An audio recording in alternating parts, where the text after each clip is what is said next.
This week, we're talking about how you establish authority. And from the public speaking point of view, there is no better way to establish that you are an authority about what you're talking about than by utilizing gestures. You've heard it before. Over 50% of your message is conveyed through your body language. Now, of course, body language is not just gesturing alone. It is eye contact, facial expressions, posture, and of course, your gesturing. I'm going to show you in the course of this lesson how tapping into the impulses that bring you to gestures will actually unblock your flow and actually inspire good eye contact, good facial expressions, even have a strong impact on the rhythm and pitch of your speech. So gesturing is so important because what it does is it grounds you on the sensation area of things, which is the way that you feel. You are tapping into that authenticity, into that commitment by using your gestures. It's the simple act of utilizing your entire body in the process of speech. And what that does is it grounds you. So in those moments where you feel like you have to prove you're an authority, let your gestures help you to do that. They'll make you feel like the expert that you are. Also, it will project the same. I go back to the idea that we all know when we see someone who is confident and committed to the things that they're saying. We also know when we see someone who appears to not be that comfortable delivering whatever their message is. If you watch closely, usually the person who lacks that confidence does not have a really good gesturing technique. Very often, the gestures will just repeat over and over. When I bring up to my clients that you really should incorporate more gesturing into your delivery, when they attempt to do that, they suddenly become very aware of their hands and just start gesturing like this, which is pretty common and understandable. You see, we're going to talk about tapping into the impulses that lead to good supportive gesturing. And one of those impulses, when you are giving a speech, when you are sharing information, when you are giving a presentation, is a gesture that pretty much could be summed up by this: the idea of giving. You're sharing that information. So there is always going to be an impulse to want to do that gesture. This whole lesson is about exploring, trying, and then practicing, integrating different gestures that move your hands in different ways. I'm very confident once you see this path to adding more gestures into your speech technique, you'll begin to unblock that flow and you will begin to trust your intuition. But there are a couple of things that people miss in terms of technique. Some people feel that they gesture too much, or maybe a critique along the way has been that you're gesturing too much. Your hands are a distraction. We'll talk about that as well. But first, what I want to take a look at is sharing with you a couple of basic gestures. Only having one, two, or even three gestures is just not enough. You need to explore a little bit more. And once again, I'm really confident once you see these gestures, you'll realize you can do them too. So I've given names to various gestures that I use. It's basically essential gestures that should be in your public speaking toolbox. The reason that I give them names is so that they're easier to remember. So you can then practice them, ultimately integrate them into your everyday speech. So try a couple of these slightly different gestures on for size. The first one is the rewind. Notice the hand moves in either a clockwise or counterclockwise rotation. Either way is fine, but you make it very slow and very definitive. In phrases like, if we look back, or before we do that. Notice that I'm choosing which word I land the completion of that gesture on. The landing of a gesture is very important. We call that the gesturing ETA. It punctuates specific words within a phrase. Sometimes it's pretty obvious what that word should be, but very often you get to choose which word. Next, we have the either or. Some do and some don't. Another phrase you might want to use with this gesture is, there are two options. In this case, the either or, there are two words that get to be emphasized. Some gestures have moving parts. They're all movement of a sort, but you can think of that as being an A and a B. So obviously, whenever you are comparing things, and of course, you can use this in so many different ways. The next one on the list is the ball of wax. And you might use a phrase like, what we have here, or let's start with a concept. The next up on the list is one that I enjoy for punctuation. It's called the hammer. Notice when I do this, I'm careful not to make too much noise with my one hand hitting the other. You don't want it to seem distracting or aggressive. But you might use it on a phrase like, we need to work harder. It shows a higher level of commitment. Or, this has to stop. So you get to decide which word it lands on, which words you want to punctuate the most. Next up on the list is an interesting one. It's called the back there. Now, it's interesting to move your hands in slightly different directions. As I mentioned before, often you'll see speakers constantly going like this.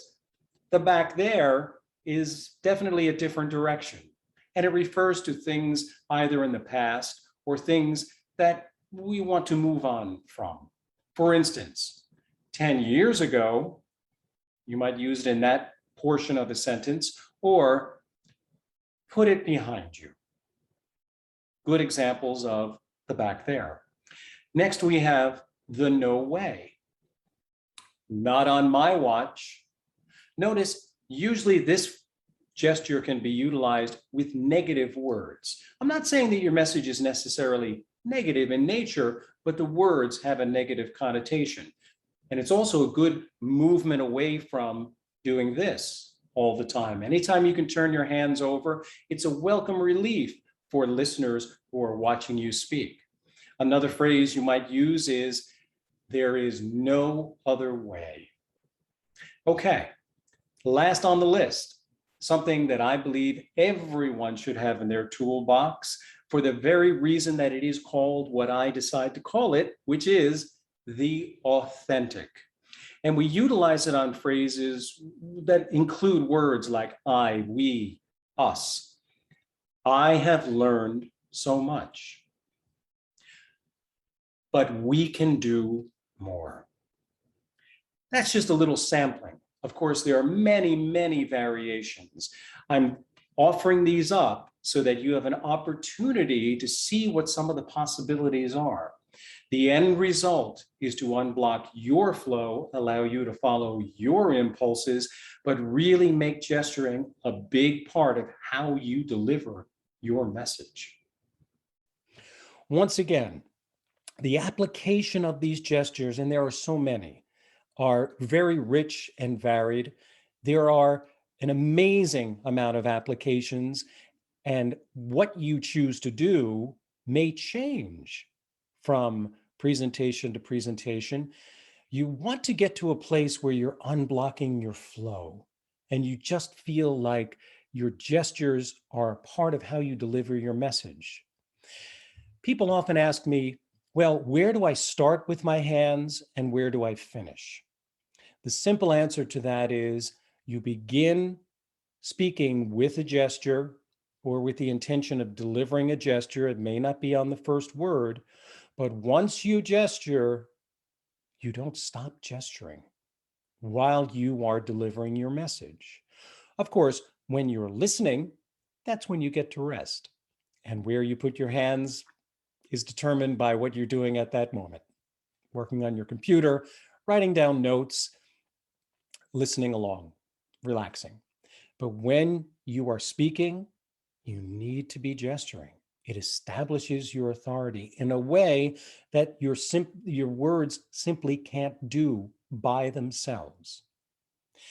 One of the interesting things about speech technique is where you decide to deliver those gestures, on which words. And that can vary too. There's an amazing amount of flexibility, but you do need to decide what the gesturing ETA is. In other words, intuitively or spontaneously, you want to figure out where you want to deliver that gesture. And really, gesturing in that way makes it seem like you're very much in the moment, like what you are doing is spontaneous. And that adds to your authenticity, which ultimately establishes your authority, your comfort, your ease in delivering your message, your real, true, comprehensive understanding of that message, that sense of commitment. Let's look at the real impact of gesturing. And that is, if you are varying your gestures and you are stringing them all together, then you are maximizing the impact of that aspect of your body language. So what you'll see here is just a sample paragraph. It's very basic business speech. And what I'm going to do is read it the first time, really keeping very minimal gestures. In fact, no gestures at all.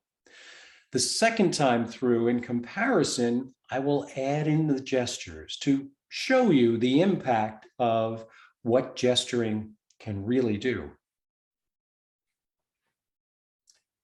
We find ourselves at a crossroads between growing the company and maintaining brand integrity.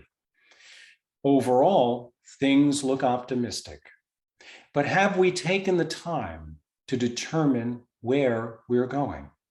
We have to ask ourselves, what really matters? That was a nice enough read. The words came out fine. Everything seemed to move together with a good rhythm and pitch.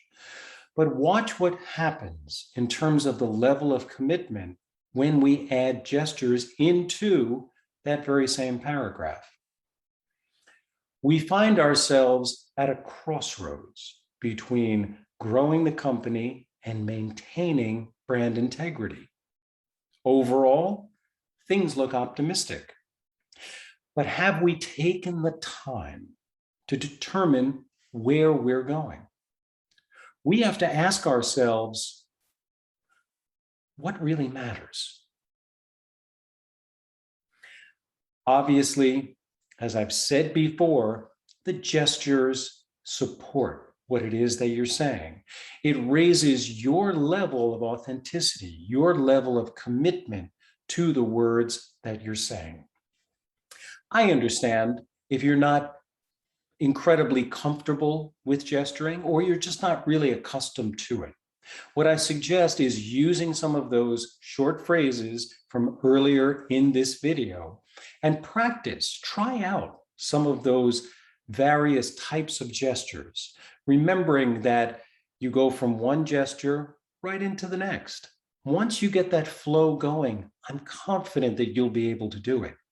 Ideally, I want everyone to have 10 or 12 gestures that they feel are comfortable for them. They are go-to gestures that they can utilize in various combinations to really raise their level of commitment and authenticity.